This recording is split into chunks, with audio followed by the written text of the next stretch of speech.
Bueno, buenas tardes. Muchas gracias a todos por venir. No sabemos qué tenéis en contra de Vargas Llosa, pero os lo agradecemos mucho igualmente. Bueno, como sabéis, tengo aquí la suerte de tener a tres personas muy valiosas. Las voy a ir mencionando de izquierda a derecha. La primera tenemos a, Alicia Mayer, directora del Centro de Estudios Mexicanos de la Universidad Nacional de México. A mi vera está Carmen Millán, directora del Instituto Caro y Cuervo. Y a mi otro lado, a mi derecha, está Iris Córdoba, directora gerente de la Plataforma del Español. Así que entre las tres creo que nos van a dar una muy buena perspectiva de este debate que se titula Construyendo un mercado iberoamericano de la formación en español. Lo primero, me gustaría que hicierais un breve análisis de lo que vosotras creéis importante en este debate, y para ello pues me gustaría ceder la palabra a Alicia Mayer. Adelante, Alicia, muchas gracias. Un segundito que te cedo. Hola, buenas tardes. Pues es un gran placer para mí estar ahora aquí. Agradezco a los organizadores el que hayan pensado en su servidora como representante de la UNAM aquí en España.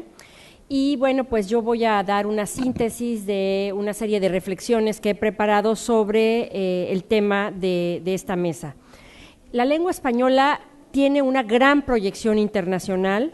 Esto parecería una verdad de perogrullo, pero es importante hacer énfasis en esta característica. Fíjense, esto lo intuía incluso el gran filólogo del siglo XV, Antonio de Nebrija, cuando pronosticaba que éste se convertiría en la lengua del imperio, aún antes incluso de que se conociera la magnitud de las Indias recién descubiertas. El español es vínculo entre todos los países que lo emplean, es instrumento de comunicación y de vertebración entre naciones. A través de su uso se comparten valores en nuestras sociedades. Entonces he dado ya un panorama de aspectos importantes: vínculo, instrumento de comunicación y de vertebración, y se comparten a través del español valores. La frase de Juan Carlos Jiménez, catedrático de Alcalá, me parece muy acertada para el tema de esta mesa. Dice: ¿cuánto vale el español? Y esto nos remite desde luego al impacto de la lengua en el orden económico. Para hablar en particular de la importancia económica de la lengua española en el mundo actual, es necesario empezar dando algunas cifras significativas que nos refieren su enorme potencial. Cuenta el español con más de 520 millones de hablantes. Hay 52 millones de hablantes en los Estados Unidos y 200 millones en Hispanoamérica. Es el idioma oficial en 21 países que se extienden por una vasta área geográfica de 12 millones de kilómetros cuadrados. Ocupa el segundo lugar como lengua de comunicación internacional y el tercero como lengua de trabajo. Lo estudian como lengua extranjera más de 14 millones de personas y es la 14ª población con mayor poder de compra en el mundo. Creo que eso ya dice mucho de la importancia del español para el ámbito económico. Pero siguen las cifras. Es la tercera lengua que se usa en Internet. De hecho, España y México son los dos países que integran el ranking de los 20 con mayor número de usuarios en Internet. Estos datos nos hablan de la importancia que tiene la industria del español, de las actividades mercantiles asociadas a esto, y es solo un ejemplo del ingreso que significa para un país lo que deriva de ello. Por lo tanto, los gobiernos creo que se tienen que abocar a algunos aspectos muy relevantes. Deben valorar primero el impacto que este elemento puede tener en la economía y en la difusión cultural y sacar provecho de ello. Los países de habla hispana deben buscar un proyecto integrador, panhispánico o iberoamericanista. Esto ya se puede ver a través de algunos ejemplos. Solo mencionaré un caso. El convenio firmado por el Instituto Cervantes, la Universidad de Salamanca y la Universidad Nacional Autónoma de México para llevar a efecto el Certificado Internacional de Español, conocido como CIELE, que impacta no solo en el terreno académico, sino que también redunda desde el punto de vista del mercado, generando toda una industria lingüística. Son millones los que desean certificarse en español, lo que originará no solo una entrada en las instituciones que lo patrocinan y certifican, sino también derivarán de esto una serie de productos alternos como cursos en línea, libros de texto, etcétera. Los gobiernos deben también mirar por compartir el mismo idioma, deben de tomar en cuenta más bien que compartir el mismo idioma aumenta el intercambio. Como dato también muy relevante es que el comercio bilateral de los países hispanohablantes ha aumentado un 290%. El español es una poderosa herramienta de comunicación. Una cultura y un lenguaje comunes facilitan el comercio y la creación. Como la lengua tiene un elemento identitario y es un componente esencial del capital social de una comunidad, genera lazos de confianza y crea redes. La segunda cosa que tienen que ver también los gobiernos es aumentar el presupuesto a las diversas instituciones, las universidades principalmente, según mi opinión, que promuevan el aprendizaje del español como lengua extranjera y cuyo personal en los departamentos de lenguas aportan los ítems para los exámenes, los cursos y los libros de texto. Si los gobiernos pudieran ponderar el valor económico del sector cultural en nuestros países, otro sería nuestro panorama en lo que a presupuesto se refiere. El español contribuye a las rentas nacionales y al empleo. El ejemplo que di es un caso clarísimo en que las humanidades y las ciencias sociales, la filología, la pedagogía, etcétera, pueden ser áreas tan productivas como las ciencias exactas. El tercer punto es que el Estado debe tomar conciencia de que la aportación del español al Producto Interno Bruto es de un 16%. Su dimensión como lengua de intercambios económicos y su función en la internacionalización empresarial en el ámbito iberoamericano es enorme. Además, la incursión del idioma es un factor decisivo en las nuevas tecnologías. Se toma también en cuenta su importancia en relación a las cuestiones migratorias y al mercado de trabajo y el efecto de la lengua en la integración laboral, social y política. La mirada debe centrarse primero que nada en los mercados, para quien desde luego tiene el interés en abocarse a este ámbito. Estados Unidos, Brasil, China y Filipinas son los países donde hay mucho mayor, impacto inmediato para la referencia del español, del aprendizaje y la enseñanza del español. En el primero, es decir, en los Estados Unidos, las expectativas de crecimiento de la demanda de español se sitúan en torno al 60% en un mercado en plena expansión que supera los 6 millones de estudiantes, y es que Estados Unidos será el país con más hispanohablantes en el 2050, por delante incluso de México. Hay cada vez mayor demanda de trabajadores bilingües que ganan como media $7,000 más al año que los que hablan solo inglés.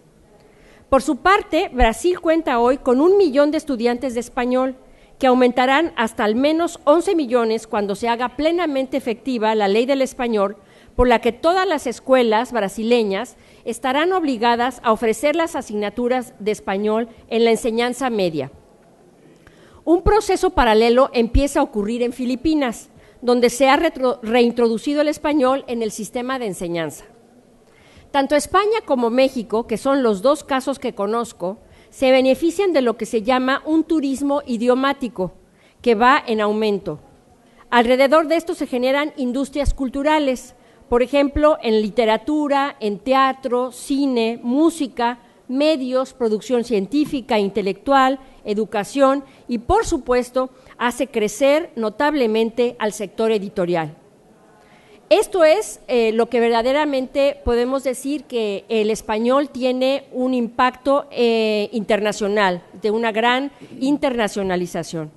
Para enfatizar otros elementos que destacan la importancia económica de la lengua, se toma en cuenta, por ejemplo, el número de hablantes. La demografía es uno de los factores más importantes sobre el que se asienta la potencia económica de un idioma. Después vendría la extensión geográfica, donde ya dije que se habla español en un rango geográfico de 12 millones de kilómetros cuadrados. También se debe tomar en cuenta el índice de desarrollo humano, la capacidad de compra y el carácter internacional. Y ya para concluir, diré que la lengua se ha convertido en una de nuestras principales fuentes de riqueza. Debemos aprovechar esta excepcional coyuntura para invertir en el desarrollo de un activo económico con enorme proyección a futuro. Muchas gracias. Muchísimas gracias, Alicia, por un paisaje tan bien definido y tan interesante, ¿no? Y además creo que has demostrado con cifras y con hechos palpables cuán importante es el español como vehículo cultural y sobre todo, como has destacado también, como capacidad de hacer de motor del mundo. Muchísimas gracias. Carmen, ¿cuál es tu perspectiva desde Colombia? Bueno, el trabajo que hace el Instituto Caro y Cuervo, que es una institución fundada en 1942, en torno a un sueño de un filólogo que dedicó su vida a construir un diccionario, el Diccionario de Construcción y Régimen. Ese filólogo se llamaba Rufino José Cuervo y da nombre en parte a nuestro instituto. Nosotros funcionamos en una casa que fue su casa familiar y anexa estaba la industria familiar que era la cerveza. Y por eso hay un grafiti cerca de nuestra casa que dice "El vicio paga", porque con el dinero de la cervecería los hermanos se fueron a París, nuestro filólogo, a terminar su diccionario y llegó hasta la letra D, que la publicó, y gracias a eso existe el Instituto Caro y Cuervo para terminar de la E a la Z. Trabajo que hicimos y mereció el Premio Príncipe de Asturias. Digo esto porque fue en el siglo XIX cuando alguien resolvió que Bogotá era la Atenas suramericana y que en Colombia se hablaba el mejor español del mundo. Y vivimos de aquello durante muchísimos años, y en estas épocas de autoestima tan vapuleada debido al conflicto que estamos tratando de superar, cualquier cosa que diga que somos los mejores del mundo pues nos ayuda. Un poco con un ánimo muy de esto, de mejorar la autoestima, el presidente de la República en su segundo término en este momento, pero desde el primero, propuso en el punto 61 de su gobierno que Colombia sería respetada por su lengua y su cultura, y por esa razón el Instituto Caro y Cuervo como que recibió un nuevo aire, ya reconocido específicamente en un punto del programa presidencial, y fuimos encargados de adelantar el programa que se llama Español en Colombia, con un subtítulo que cada vez es más respetuoso con los demás países, creo yo: venga a aprender el mejor español del mundo. Eso afortunadamente ha ido ya tomando su dimensión, ¿no? Así que estamos encargados de coordinar los programas de enseñanza del español como segunda lengua sobre varias ideas. Hay una sobreoferta de programas de español como segunda lengua en Colombia. Entonces, de alguna manera, el trabajo del instituto consiste en este sentido, en impartir herramientas pedagógicas para la enseñanza del español como segunda lengua, porque en muchos países de América Latina, así como hay institutos que prometen enseñar inglés en unas cuantas lecciones, también hay institutos de pacotilla tratando de enseñar español como segunda lengua, teniendo en cuenta factores que para Colombia, que no creo sean específicamente factores colombianos. En Colombia ha aumentado la inversión extranjera, algo que se llama en la política la confianza inversionista, y la confianza inversionista ha llegado con inversionistas de distintas partes del mundo que necesitan la lengua. Estos inversionistas vienen con su entorno familiar, que también crea una demanda específica. Curiosamente, quienes están estudiando español en este momento en nuestro país no son las personas de high school ni las personas que están haciendo los programas Summer Abroad, sino que es un público adulto que está aprendiendo español para los negocios, y en ese sentido los profesores que enseñan español deben llenar otro tipo de demandas. Por esa razón, nuestros programas, como les decía, en los que había sobreoferta, han tenido que pensarse, hacer reingeniería, dirían en los términos de mercado, para incluir no solamente la lengua, sino también contextos culturales, por el tipo de público al cual están destinados. Sin embargo, también hay público juvenil. Y lastimosamente esta razón, este hecho de que haya público juvenil, tiene que ver con algo muy triste y que tiene que ver con el vecindario. México, que era un país receptor de cursos de study abroad de los Estados Unidos, ha entrado en el Travel Advisory para cursos de español que nosotros hemos tenido durante tantos años, y así programas que eran antes de universidades de los Estados Unidos en universidades mexicanas han venido buscando nuevos espacios para llegar, y Colombia se está convirtiendo en un destino. Saliendo de aquí yo llego al diálogo de alto nivel de España-Colombia, donde el tema lingüístico es un tema importante, es un tema de agenda, y justamente Estados Unidos está planteando esto que estoy comentando acá. Yo quiero, sin embargo, ya que hemos pasado por las cifras, insistir en una cosa que es muy importante para nosotros en este momento, que prefiero no llamarlo de posconflicto, sino de postacuerdo, como lo han llamado las autoridades universitarias colombianas. La lengua va a ser un asunto que va a permitir construir diálogos entre nosotros, siempre y cuando nos reacostumbremos y reencantemos la palabra usada éticamente. 50 años de conflicto ha cargado nuestra lengua de palabras bélicas. Nosotros no decimos, por ejemplo, vamos a proteger un acuerdo, decimos vamos a blindar el acuerdo, y estamos llenos de términos bélicos hasta para expresar cariño. Por ejemplo, decimos, ese muchacho está tan bello que me mata.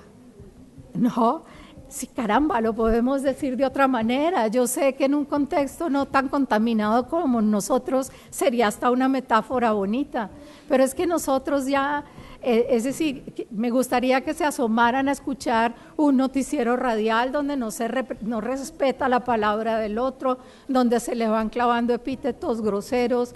Entonces, la lengua para nosotros tiene una dimensión simbólica importante y la va a tener aún más. Y vamos a tener que reeducarnos en la palabra usada con ética, palabra que nos va a obligar a regresar a las aulas de español, a otra cosa, a aprender a manejar amorosamente los conflictos, a entender que la primera norma para negociar un conflicto es duro con el problema, muy suave con la persona.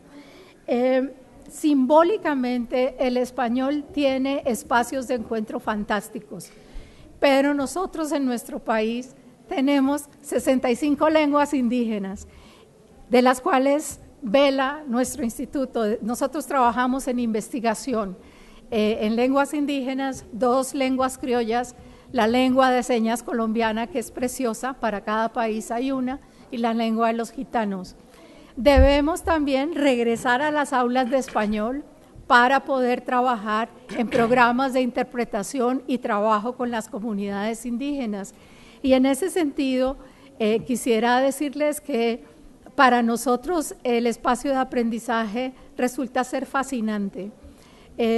Siempre nos imaginamos cómo se llega a palabras como computador, por decir algo que tiene la riqueza del ejemplo. En España dicen ordenador, en Colombia, en América Latina decimos ordenador, ustedes dicen computadora. Hay canción, compútame computadora, hay un baile allá con esto. Decimos así, ¿cómo llegamos a eso?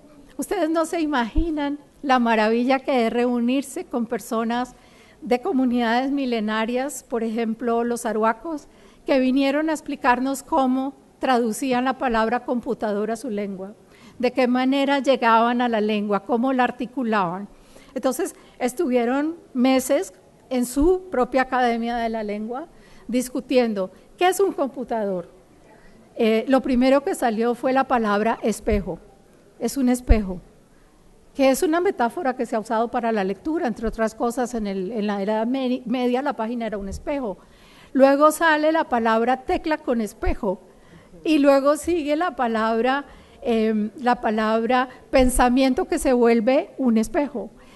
Y pasar por todas esas transacciones para llegar a lo que finalmente es el concepto computador nos ha permitido también repensar nuestra propia lengua, repensar los colombianismos, que son múltiples, y que por la regulación que tiene la Real Academia de la Lengua, que para que entre una palabra como colombianismo, como americanismo, perdón, debe ser dicho o aceptado en 4 países como mínimo, nos ha hecho pensar en la riqueza y las variaciones de nuestro país, y por esa razón el material que hemos creado para la enseñanza del español como segunda lengua en Colombia se basa en una serie absolutamente maravillosa que les recomiendo, que se llama Los Puros Criollos, el oxímoron perfecto. Los Puros Criollos es una serie que destaca toda la belleza de lo local. Los posmodernos, que ya están un poco pasando, acuñaron el término local, lo global con lo local, y eso es lo que estamos tratando de hacer.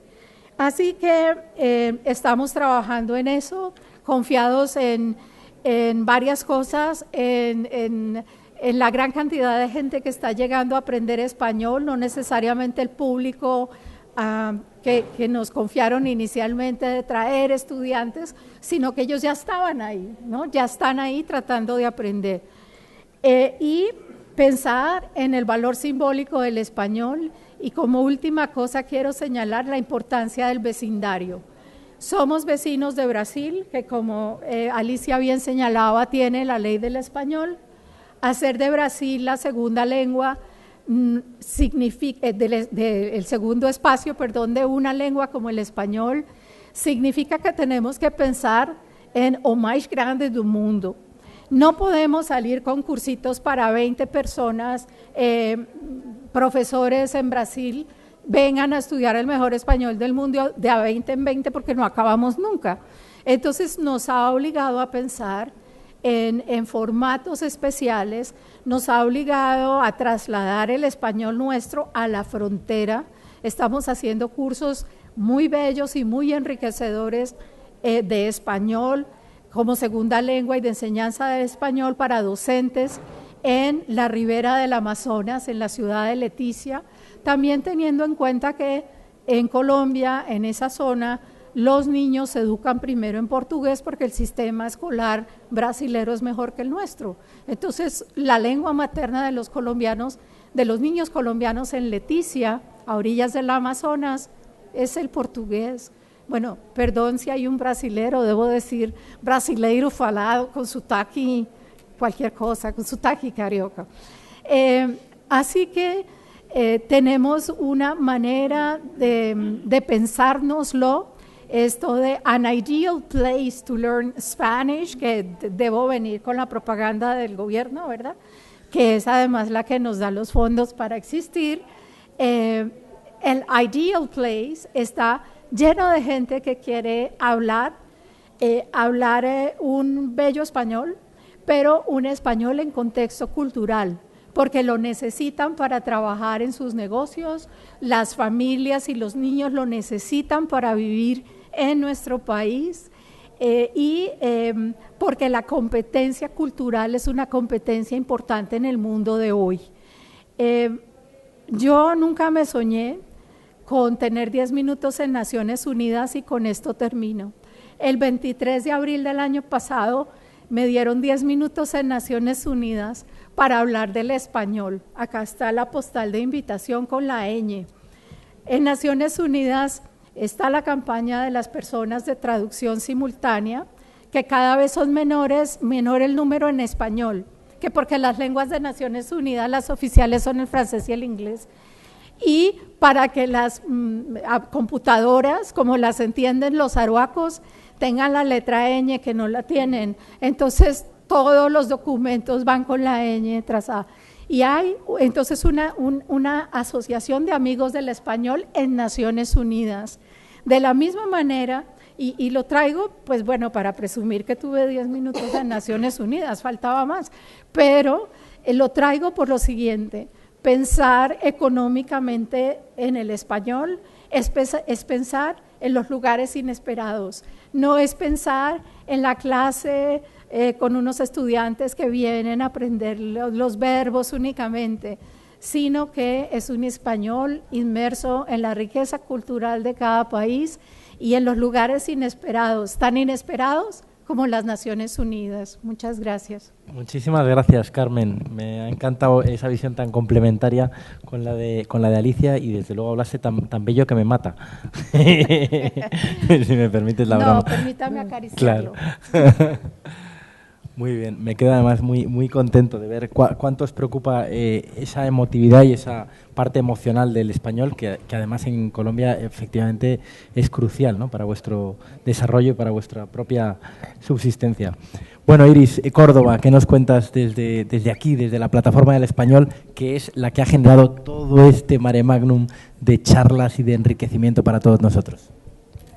En primer lugar, disculpas, ¿no?, por haber quitado el tiempo de vosotros en venir, y muchísimas gracias a nuestras compañeras aquí de la mesa, a Alicia y a Carmen, por el recorrido que nos han hecho de la importancia que actualmente está teniendo el idioma español a nivel mundial, ¿no? Como bien explicaba y nos mostraba los datos Alicia, nuestro idioma hoy, como activo intangible que tenemos en común todos nuestros países, es una lengua que cotiza en alza, ¿no? No solamente lo muestran los datos, sino que actualmente el mundo habla del español, ¿no? Se está dando cuenta de las oportunidades de negocios que vienen vinculados a esta segunda lengua, o a la lengua que en el año 2050 esperamos que Estados Unidos sea el primer país hispanohablante. Cuando a mí me muestran todos estos datos, que podría compartir muchísimos otros datos más, hago una reflexión y comparto con vosotros una preocupación, ¿no? Hace unos años, en el 2013, tenía la oportunidad de asistir al Congreso de la Lengua en Panamá, y simultáneamente, mientras que muchísimas personas estábamos reunidos debatiendo sobre la calidad y sobre el idioma español, de manera simultánea, en muchas salas de cines de Latinoamérica se estrenaba una película de Hollywood de nombre Elysium. Elysium muestra al mundo en el año 2154, donde el mundo está devastado y solamente sobreviven dos clases económicas, una rica y otra pobre. La pobre habla español. Entonces nos invita a hacer una reflexión, ¿no? Es muy importante mostrar datos donde nos auguran un futuro donde muchísimos hispanohablantes, que muchísimas personas en el mundo hablarán español. Pero la pregunta que me hago, y la que trabajamos desde la Plataforma del Español y la que nos ocupa, es ¿qué se consume en español, ¿no? O qué vamos a consumir, o qué calidad de contenidos producimos en español. Y como el nombre de la mesa que nos trae aquí es de la educación y de la formación en español, no dejaría de lado únicamente hablar de la formación o de la difusión del turismo idiomático, sino qué calidad de la educación y de formación estamos aportando para que, yo siempre lo digo, ¿no?, mis hijos hoy consumen en inglés y tienen 10 años y 6 años, pero tienen una educación bilingüe, y ya cuando eligen bajar una canción o comprar una película, muchas veces es en inglés. Nosotros apostamos en generar contenidos de calidad y oportunidades de negocios a las empresas para que los niños que están hoy viviendo en países no hispanohablantes consuman en nuestro idioma, que lean en español, ¿no?, que puedan tener esa necesidad y esa inquietud como hoy tienen nuestros hijos de consumir en inglés. Entonces, en estas ideas generales es que nace la Plataforma del Español. Es una asociación de empresas, es una agrupación de empresas innovadoras, que lo que intentábamos es encontrar un espacio de encuentro para ver de qué manera posicionábamos a las industrias vinculadas a la lengua a nivel mundial como una oportunidad para muchísimos emprendedores y para generar iniciativas que posicionen al idioma como un vehículo en los negocios, porque realmente el idioma es un vehículo en los negocios y lo ha demostrado a nivel empresarial que es mucho más fácil negociar en tu lengua que negociar en otra lengua. Y de hecho, yo llevo ya varios años viviendo aquí en España, pero soy argentina, y somos conscientes de cómo muchas empresas españolas han llegado a nuestros países por la facilidad del idioma. Y actualmente están llegando a Estados Unidos y se están apoyando al idioma español para poder captar o acercarse a un público hispanohablante cada vez más orgulloso de su idioma. Hace unos años en Estados Unidos la segunda generación de hispanohablantes sentía a veces vergüenza de las raíces que tenían, de los países que venían. Hoy, como nos contaba aquí Alicia, realmente la cantaba con mucha música. ¿Bailamos? Hoy por hoy, bueno, aquí en Estados Unidos cada vez es más frecuente que el conocer el idioma español se vea como un valor añadido donde repercute directamente en el sueldo o en la nómina que va a tener esa persona. Entonces, yo creo que iniciativas como las que hoy nos reúne aquí de crear un foro donde más de 280 ponentes durante 4 días hemos compartido nuestras experiencias y nuestro saber en relación a la lengua, es un paso muy importante. Nosotros hace ya 6 años que venimos intentando generar esa sensibilidad de que tenemos que trabajar por el español como una industria, como un negocio donde la cultura acompañe a generar contenidos realmente de calidad para el sector. Y así lo hemos hecho muy de la mano de casi 50 asociados que actualmente están en la plataforma y que representan a 3 sectores claramente muy definidos, pero que a través de sus sinergias y de sus relaciones pueden generar estas oportunidades: el sector de la traducción, el sector de los contenidos, el sector de la formación. Yo podría, no sé cómo vamos de tiempo, pero...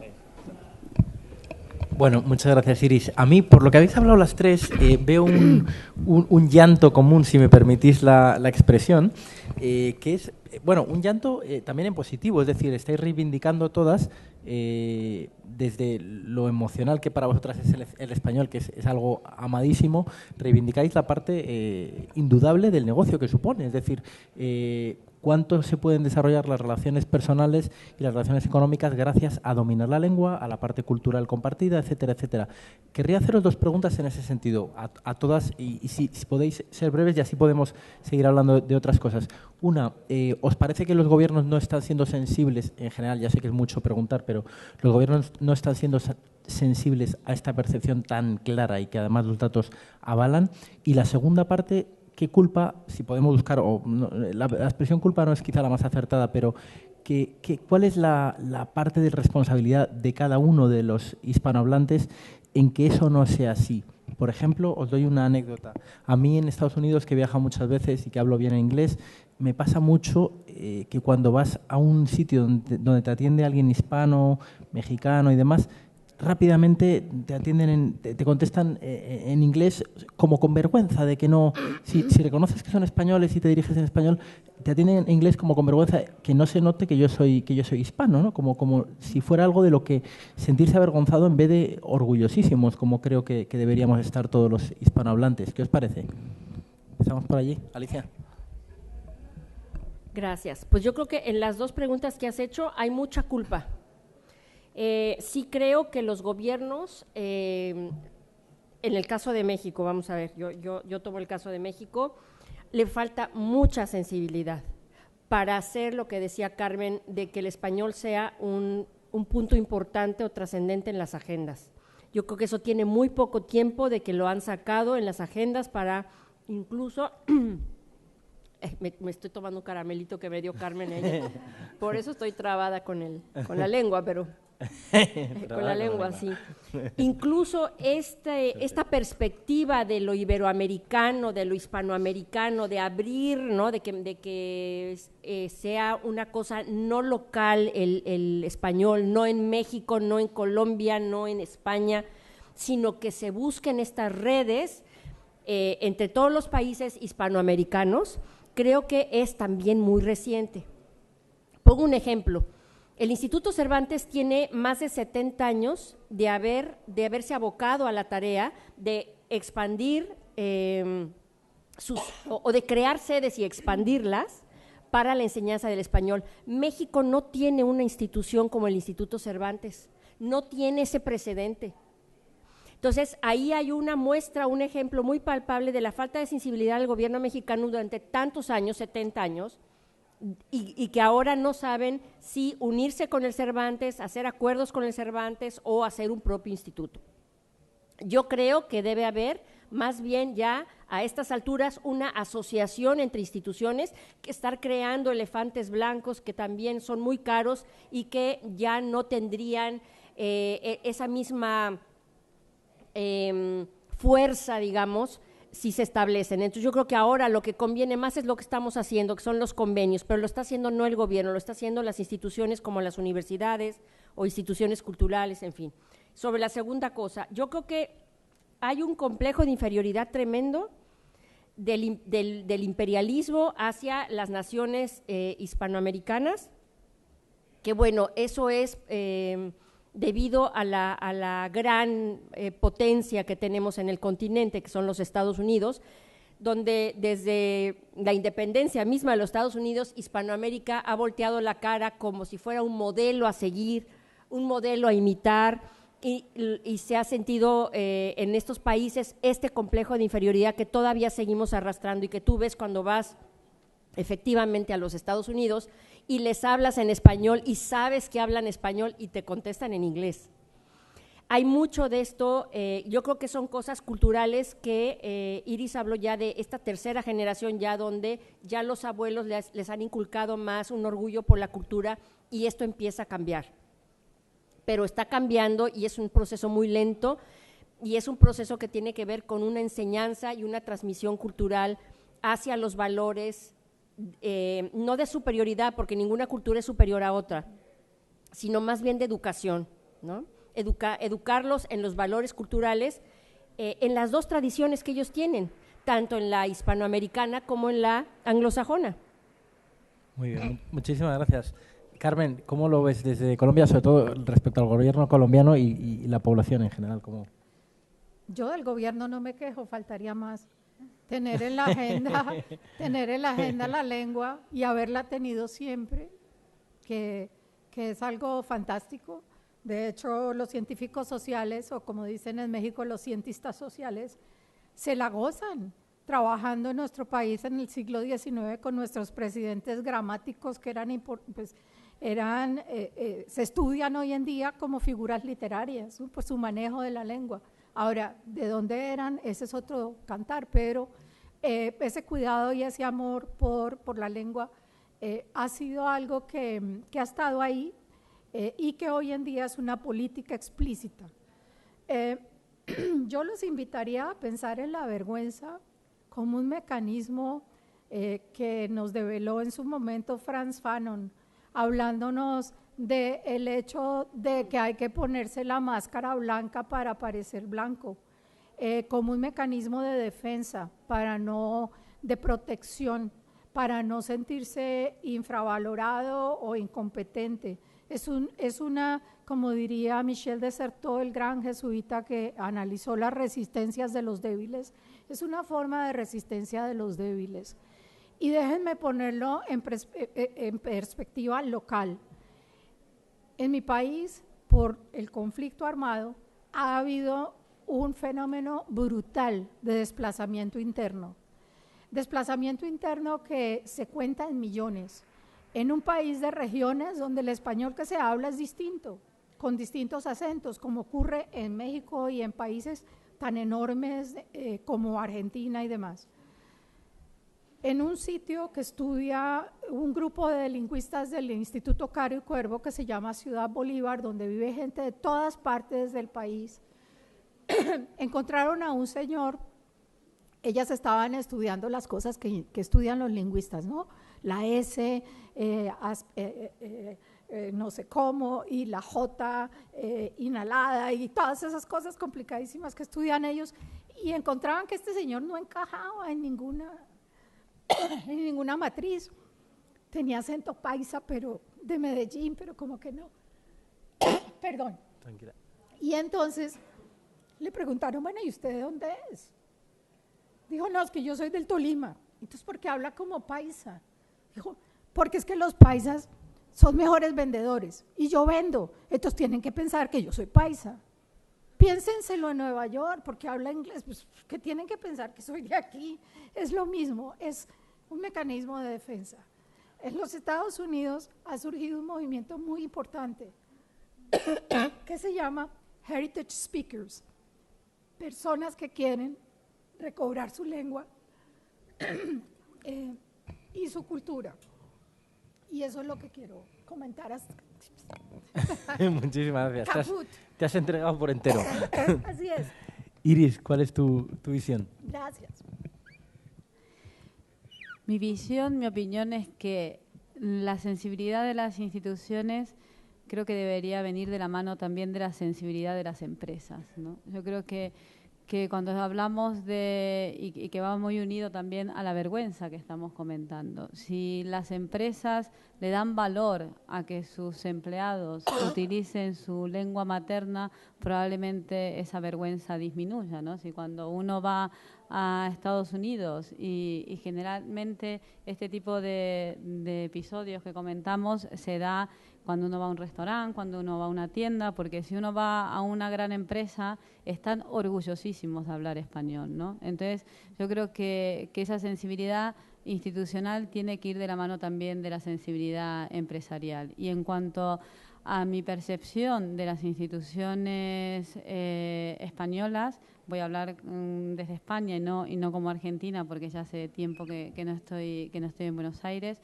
Realmente, en nuestro caso, en la plataforma del español, tuvimos un camino difícil de poder mostrar que realmente el sector del idioma era una industria como otros sectores de la actividad económica. Pero finalmente hemos conseguido el apoyo de las instituciones.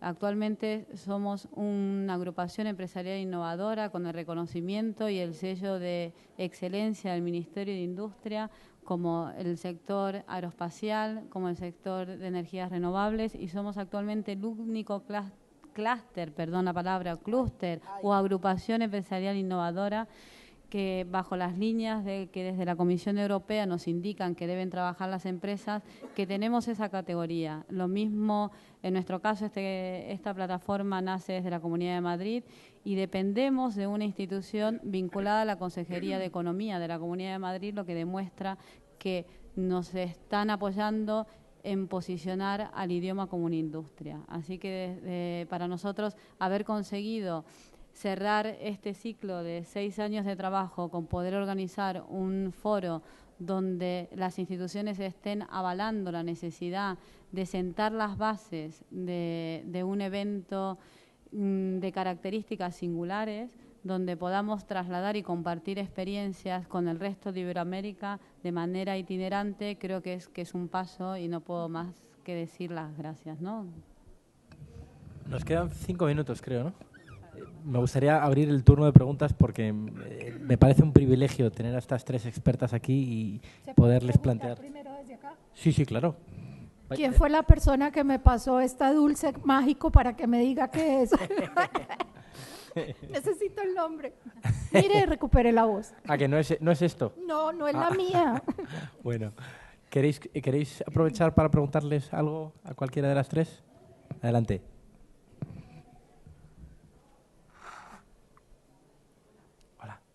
No se oye, ¿no? Ahora. Bueno, yo quería saber un poco la visión que hay del español global en vuestros países en concreto, aunque tú lleves mucho tiempo aquí, porque en España sí que se pide mucho ese español estándar que no existe y que espero que no exista nunca. Y bueno, quería saber cómo es la visión de los estudiantes que piden cursos de español. ¿Qué demandan? ¿Demandan un español con las características de vuestras variedades lingüísticas o piden un español que se pueda hablar en España, como dicen ellos, ¿no? Que parece que no se puede hablar de un país a otro? Que nos digáis un poco cómo veis este punto. Gracias. Pues si quiere, ya que tengo voz. Depende del tipo de persona que está aprendiendo, que está buscando, qué quiere hacer. Si es una persona, por ejemplo, que va a hacer traducción, pues tiene que trabajar un español estándar, cosa que se ha olvidado mucho. Hoy en día nos estamos enfrentando, y se lo voy a decir en español de España, a la chapuza de las traducciones hechas en España para toda América Latina. Entonces tenemos libros sobre los chavales no sé qué, y nada más con eso ya está uno fastidiado. Tuvimos durante muchos años en la industria editorial las traducciones argentinas. Entonces, yo me acuerdo las traducciones francesas de los pibes en el parking, y entonces, a ver, ¿no?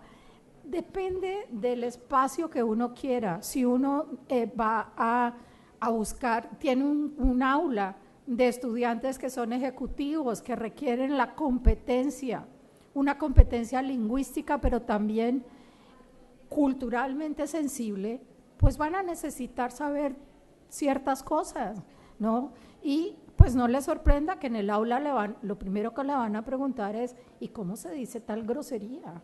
¿No? ¿Cómo se traduce si me la están diciendo? O ¿cómo se maneja el humor en este país? ¿Qué tipo de humor manejan? Cosa más delicada que ponerse chistoso cuando no. ¿Ah? En estos días, en el debate que hubo bueno, en el Senado de aquí, en el equivalente, una ministra le dijo a otra persona: y no te pongas, no sé, como gracioso, como algo. Y yo dije: uy, ¿cómo así que no te pongas? Eso no se podría decir, ¿no? En mi país. Lo dije: estupendo. Y no te pongas estupendo porque no sé. Y yo dije: pero si estupendo es buenísimo. O sea, entendí otra cosa, ¿eh?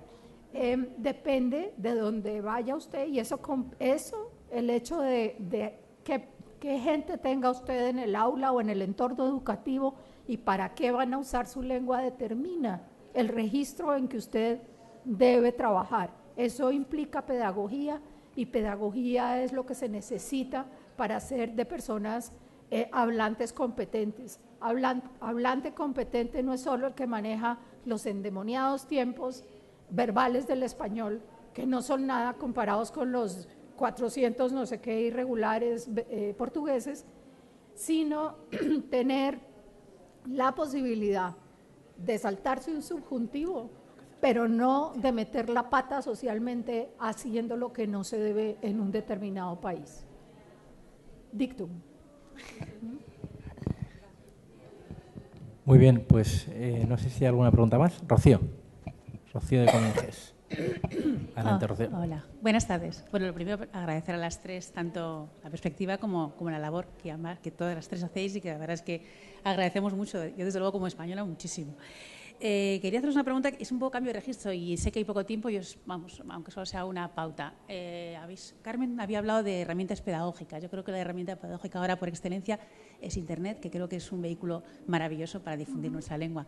Además, por motivos profesionales, me interesa particularmente saber si, ya sé que es una pregunta extensa, pero si cada una, desde la universidad, desde tu instituto o desde la plataforma, sabéis o si planteáis pues eso, herramientas o plataformas digitales o herramientas de comunicación que pasen, qué es lo que estáis utilizando al respecto, y aunque sea de una manera muy, muy explícita. Gracias.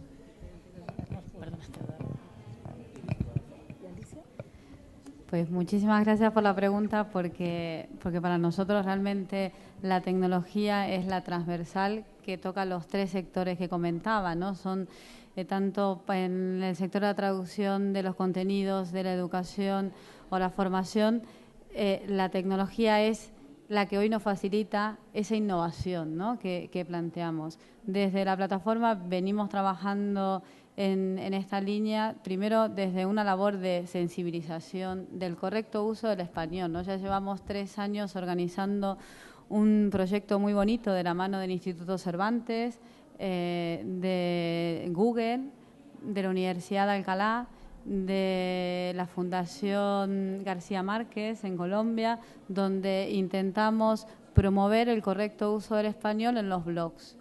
Entonces, esa es una iniciativa en 3 categorías muy puntuales: la enseñanza de español, la difusión de la cultura y el blog joven, tratando de fomentar a través de estos formatos usuales en Internet, mejorar el uso del español. Y por otro lado sí que trabajamos iniciativas tanto a nivel de proyectos europeos como de proyectos nacionales, por un lado en cuanto a turismo idiomático, de apoyarnos en plataformas que faciliten la internacionalización o dar a conocer a España como destino de turismo idiomático. Entonces realmente no podemos dejar de lado las facilidades que nos ofrece actualmente Internet y en la tecnología para alcanzar esa internacionalización obligada. Tenemos que pensar en el español, justamente como lo dice el título, como una alternativa global. Y los proyectos que se planteen de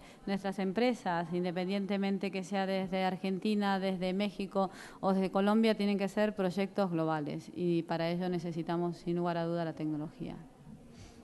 Muchas gracias, Iris. No sé si queréis contestar, Alicia o Carmen, para cerrar. Está muy bien lo que ha comentado Iris, creo que estamos en la misma sintonía. No se puede ver el mundo de hoy sin ese tipo de plataformas, y la universidad, por ejemplo, la UNAM, pues tiene todo un centro de enseñanza de lenguas extranjeras donde trabajan un pelotón de profesionales para precisamente crear toda esta instrumentación para la enseñanza del español y la difusión de la cultura. Y es un departamento muy grande, y porque está en el centro precisamente de los proyectos universitarios. Es una cosa que no se puede soslayar de ninguna manera. Y la parte de la globalización, que tampoco se puede uno ser indiferente a eso, de crear, no solo la universidad está sola, sino que hay que crear estas redes precisamente con los otros países hermanos para impulsar mucho mejor estas plataformas. Bueno, muchísimas gracias. Cojo o agarro el micrófono para decirle a Iris que muchísimas gracias por haber pensado en esta mesa, por habernos invitado y sobre todo por haber compartido vuestro talento. Para mí ha sido un gusto y un verdadero privilegio aprender de vosotras, de estas 3 expertas, de Alicia Mayer, de Carmen Millán y de Iris Córdoba. Muchísimas gracias a vosotros por haber estado aquí y bueno, yo creo que las tenemos a nuestra disposición seguramente para prolongar el debate unos minutos si queréis acercaros. Gracias a todos.